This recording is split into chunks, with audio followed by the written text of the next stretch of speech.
Wow. Just wow. No way. No way. No way this weekend just happened. It was oh my gosh, man. Chaos.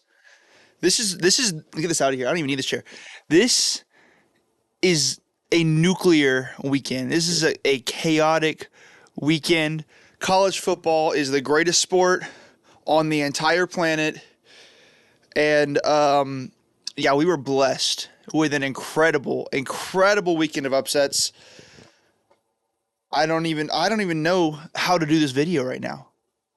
Upsets, controversy, craziness. Actually, I do want my chair actually. I can't stand forever. All right. So you already know what we have to talk about tonight. At least first. You know the first thing we have to talk about. And that's Alabama getting beat by Vanderbilt. The Commodores have beaten Alabama. Let's just let that sink in. Just pause for a moment. Just soak that in. Alabama lost to Vanderbilt. Unranked Vanderbilt took down number 1 ranked Alabama. And I just gotta I'm sorry if this is hurting your ears, but wow. I mean, so if we go back to last week in my prediction video, and I painted this picture in my preview of a Vanderbilt upset. They're coming off of a bye. Alabama is just, prime for a letdown game after an emotional win over Georgia. It's a home game for Vanderbilt. But then I told you guys straight up it was not going to happen. They could not pull it off, but they did.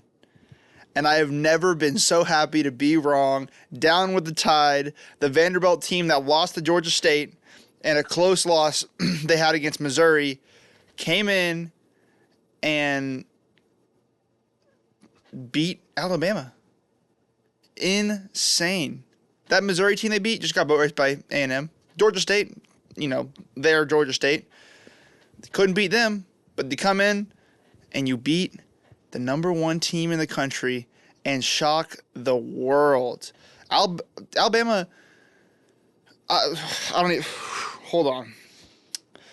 Vanderbilt has never beaten a top 5 team in their entire history in college football. Never. And they go on to beat the number 1 team. The stars aligned, and they gave all they had in this game. They gave their all. David took down Goliath. Vanderbilt had to play mistake-free football in this game. They had to capitalize on every single Alabama mistake that was made. They obviously had to play really good on both sides of the ball, and they did that. Diego Pavia is a monster. His decision-making, the play calling, just his ability, just executed perfectly. Alabama's defense, man, they could not get Vanderbilt off the field. Vanderbilt only punted the ball 2 times in this whole game. This is an Alabama defense. Only 2 times did they force Vanderbilt to punt. Vanderbilt was able to pass the ball when they wanted. They ran the ball when they wanted. And they were able to really just expose Alabama's defense. They were able to control the time of possession like they wanted. I was just surprised that Vanderbilt was able to run so effectively, to be honest. I knew that Alabama had a weak secondary, but I didn't think that they would be as vulnerable on the ground, but they were. Offensively, Alabama looked great, to be honest. They only punted the ball 2 times as well, but they just could not keep Vanderbilt's offense off the field. The time of possession and turnovers were just a huge factor in this game. First top win for Vanderbilt ever, like I said, and what a win it was. Massive props to the players and the staff, all the people that were involved in this game yesterday. You guys did a service to the rest of the country, but y'all were not the only ones. This was not the only upset this weekend. Tennessee at Arkansas, and how about them Hogs, baby? Woo, pig. I mean, just incredible that back-to-back. So we just saw Alabama lose to Vanderbilt, and then we see Tennessee go into Arkansas, into Fayetteville, and lose to them. And I didn't think Arkansas would pull this off. I mean, in my preview video, I said that there was no way. There was no way. I mean, I gave a route, but I was like, it's not going to happen. But, they got beat. Tennessee got beat. To be honest, I felt like this game honestly should have been more lopsided in favor of Arkansas. But, a few mistakes, missed kick, and fourth down conversions that didn't go their way led it to being a lot closer than what it looked like. It's a miracle that this was a 3-0 game going into half because Arkansas just outplayed the heck out of Tennessee, especially in that first half. So, to me, Arkansas is the perfect spoiler team this year. Obviously, they're not a team I think that's going to compete for an SEC championship, but they can be in any game that they play in, I think. Maybe with an exception of Texas, but we'll see. I'm not counting them out of that game either. But especially since most of the SEC is just showing a bit of weakness at this point, like I mentioned, other than Texas, who remains at the top. But back to this game, Arkansas made me look like an idiot. I said with confidence that I didn't think Arkansas could beat Tennessee, even at their best. But I don't think they even played their best, and they still got the win. Taylen Green played a phenomenal game when he was in the game, and what surprised me most, though, was how resilient and gritty this Arkansas team was, and how improved Taylen Green was at passing as well. But yeah, the grit of this team, this was not like a lucky upset or a turnover-caused upset. This was a resilient, gritty win that Arkansas took because they wanted it more, and they were the better team. At least they were on Saturday. So Arkansas lost their starting quarterback in this game and their best running back due to injury. Arguably, that's their offense. They lost their offense, but they were able to come up with one more big score and give them a win. That's not supposed to happen, especially not against a team like like Tennessee, especially with their defense. And it happened anyways. Arkansas was able to get exactly what they needed to win this game. And Tennessee's offense did not look like what I expected them to look like. They showed that they are far from indestructible. Nico is still a beast. He's still great, especially for a true freshman, but I think it's clear that there's still more to learn for him. Arkansas's defense proved that they were up to the task. Arkansas only needed 19 points to win this game against a Tennessee team that we thought had an explosive offense. Insane. And we're talking about a Josh Heupel Tennessee offense. Crazy. The way that the fourth quarter went down was a roller coaster of emotions. If you watch this game, you know exactly what I'm talking about. Tennessee took the lead. Arkansas had shown that they could be competitive, and they drive right down the field. But like I mentioned, Taylen Green gets injured on a dirty hit. He got called a penalty. But at that moment, sure, it's 15 yards. It's putting you into field goal range and all that. But, you lose your starting quarterback in the final minutes of the game. And that's not something you're supposed to come back and win against, especially when your quarterback is a true freshman. And, you don't have your running back either, the star running back. It's going to be, you were thinking probably it's going to be a close game, but Arkansas can't win now.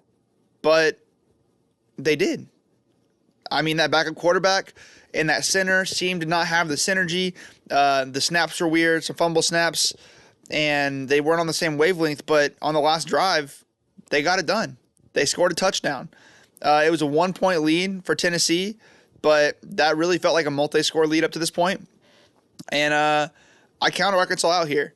I didn't think the true freshman quarterback could come off the bench cold and get into field goal range against this Tennessee defense, but he did, and he got much more than a field goal. He actually ran it in for a touchdown. Now, that sounds great, but when I was watching this game, I felt like it was actually like a mistake because Arkansas that quarterback could have needed at the 1-yard line, milk the clock out, and just kick a field goal and win the game. But they left Tennessee a ton of time to go down the field and score again. So that had me a little bit more nervous because I was like, especially after the 2-point conversion got missed, I was like, okay, well, now Tennessee can win it with a touchdown. I was like, okay, Tennessee's going to come out here, especially after Tennessee made a ball, just a huge ball down the field, right into the range that you would need to be in. And they had a good amount of time left after that play where I was like, okay, you're on the 30, 40-yard line. You're going to score a touchdown here. But they, Arkansas's defense held them. They did not let them get into the end zone. They moved the ball quickly and effectively, but once it came into the red zone, Arkansas's defense kept them out and came out on top, holding on to their lead and taking down the Tennessee Volunteers. This was not a case of Tennessee overlooking Arkansas either. I don't think that. Tennessee was off of a bye week, so there's no reason they would have overlooked Arkansas. Arkansas won this game mano a mano.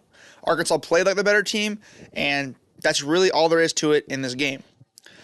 And we have another huge upset to talk about. Like I said, nuclear, insane, ridiculous Saturday. USC got beat by Minnesota. I mean, I did not see this one coming either. I don't think anyone saw a lot of these upsets coming. I knew that Minnesota could cause similar problems as to what Michigan did because they were a physical team. But I did not expect Minnesota to come out with a win. We've seen them play in close games against bigger teams, but I just didn't see them pulling this one off. Miller Moss probably had one of his worst games of the season with 2 picks, and one of those was the game ender for the Trojans. I think maybe I put them into I put a little bit too much stock into USC after week 1. They clearly have been struggling to get things going for the past 3 weeks, and that LSU win does look a little bit less impressive because LSU has looked a little bit unimpressive. Minnesota is not a great team either. I mean, they've already lost 3 games against what I would argue is mediocre opponents. And the quarterback had a nice day, though. And he didn't turn the ball over, and USC did. 3 turnovers. That's really going to cost you the game. So this was a turnover-caused upset, I think. So, I mean, still a bad loss. But, you know, I didn't think Minnesota would be able to do it. They did. They proved me wrong. Just like every single team I've talked about so far. I mean, this week has not been my best week for predictions, but it's been a really fun week to watch. And now it's the time of the week where I have to talk about officiating. And I know you guys are probably tired of me talking about officiating, but it's impossible not to bring up the officiating when you're talking about this next game, Miami at Cal. For a second week in a row, Miami got bailed by officiating. I did pick Miami to win this game, but they just straight up did not win this game. They were credited with the win again, but once again, they only got the win because they were handed it by the ACC, who was desperate to get 2 teams in the playoffs. I know that sounds like conspiracy, but there's no other way to explain what I've been seeing the past few weeks with Miami. I mean, last week, like I said, with that crazy catch by Virginia Tech in the end zone, and then this week, even more egregious. I'm just going to let you guys watch it and tell me what you think. So here's the play. It didn't even try to make it look fair, but this play was reviewed for targeting, and they said it was not. This is textbook targeting. There's no way by definition you can look at this and think anything else. I don't know if I've seen a more clear targeting in my time of watching football. And just, you don't have to take my word for it either. You can just look it up. The whole internet is on fire about this call. And that call changed the game. Cal, they could have just ran the clock out from there in field goal range and kicked the game-winning field goal. Sure, Cal could have played less conservatively, and their defense could have made the stops needed in spite of that for Cal to win the game. They could have, made the refs really irrelevant in this game. But Miami was able to capitalize off of that call and won the game. And, they won the game. But if that call would have been called correctly, the game is over. Cal wins. Cal's on top. No need to talk about stats because that was really the story of this game. And it's not even just that. There's another call later, the touchdown that won Miami the game. If you look at that play too, there are 2 linemen that are all the way in the end zone, like as if they were a receiver. That's textbook ineligible receivers. You can't do that. But the refs didn't call that. They didn't call the targeting. They didn't call anything on Miami, really. It was ridiculous. Cal had a massive lead, and to be honest, that lead should have been large enough to eliminate the influence of officiating, like I said, but they let it come down to the wire, and officiating did what they do best for Miami here. Cal deserved that game. Absolutely. Most importantly, Miami deserves to have 2 losses. Miami is a 2-loss team. Trust me, you will not see them in my top 25 for the rest of the regular season. I'm so irritated. They've not earned it. And I cannot wait for someone to come along and put them in their place because for all intents and purposes, they lost to Virginia Tech and they lost to Cal, and that is embarrassing. No team with that record deserves a spot in my top 25, especially just when you have that much ref help. It's hard to look at you and be like, oh yeah, you're a good team whenever you can't win without the refs. And that's just insane. So yeah, Miami will be dropping out of my top 25, and they won't come back. So now that that's covered, on with the games that I made predictions for in the video, starting with another one I got wrong, Syracuse at UNLV. I picked UNLV in this game, and UNLV honestly had so many opportunities to win, but they kept letting Syracuse stay in it. So many interceptions, or almost interceptions, I should say. A huge third down stop in overtime taken away by a roughing the passer call. This was UNLV's game to lose, and they did just that. I think time of possession was a huge reason that UNLV couldn't keep this lead here. They were on the field for way too long on defense. They were just gassed. Syracuse was able to pass the ball all over UNLV, and they do that against a lot of teams, so it wasn't really surprising. Common Core had a ton of success throwing the ball. UNLV's new quarterback had plenty of success too. He did everything that he needed to do to win, but it came down to defense, and they just could not hold on. Unfortunately, UNLV had to go first in overtime, which can be a huge disadvantage, and it was here. So that's this game. Missouri at A&M, another one I got wrong, and I got this one really wrong. Texas A&M got back Connor Wigman, and he played lights out. I know a few weeks ago I talked about, maybe Marcel Reed was the answer. Nope. Connor Wigman looked amazing. He played a dominant game. There really isn't much to talk about here. It's nice to know that you have a really solid starting quarterback and a really solid backup quarterback that got some experience. So that's going to be really, really important for Texas A&M down the line. Texas A&M is just firing on all cylinders right now, and they are heating up at the perfect time. I was on record, like I said, negative about Connor Wigman, but this past weekend, I'm willing to eat my words there. He feasted on Missouri's defense, as did the rest of this team. And the rest of the schedule for A&M is very workable. Media outlets, myself included, have been talking about Georgia, Alabama, Ole Miss, Texas, and Tennessee as the contenders for the SEC championship. But A&M could very easily be in that picture too. A&M's only loss is out of conference, and technically they are at the top of the SEC right now with 3 conference wins under their belt. And Ole Miss already lost to Kentucky. Tennessee has a loss to Arkansas. Alabama has a loss to Vanderbilt. And Georgia has lost to Alabama. I mean, Texas is the only one that does not have a conference loss that could really compete with them. And as for Missouri, they're not the team that we thought they were. Not in the preseason, at least. In fact, they resembled the Missouri that we had been used to seeing for the past few years prior to last season. Brady Cook did not cook. The defense was nowhere near up to standard. And Luther Burden III was just limited in production. So Missouri's got a lot of work to do. They do not look like a good team this year. And they also probably will not see my top 25 again unless they make a big turnaround. Another whiff in this next game, SMU at Louisville.